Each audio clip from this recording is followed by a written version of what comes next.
avtobusni biz sizlarga obzor qilib boramiz. Tanlovda adashmasdan shunday reyslarimiz, sharoitlarni ko'rib turibsizlar, zaryadni ustroyстволар, sидeniya bo'lgan sharoitlar bor. Tanlovda adashmasdan xuddi shunday reyslarda ketish siz ham tavsiya qilasizmi? Конечно, tavsiya qilaman. Ko'ribsizlar, mana o'zimizni biz mana tanlovda adashmasdan mana ko'ribsizlar sharoitlarni. O'zimizdan ketamiz, sharoitlar shu zo'r. Konditsioner, hamma narsa bor, zaryadni ustroyствоga keyin bemalol o'tirib ketgani.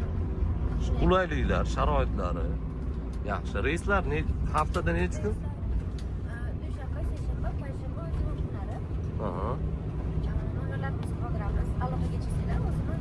Xotirjam o'zinglar bilan bog'lansa bo'ladi. Xuddi shunday avtobuslarda ketishsa mana sharoitlarni ko'rib turibmiz, juda ham qulay. Mana yosh bolalar ham bemalol xotirjam ketsa bo'lar ekan. Yosh bolalarga 70% skidka ekan biletlar.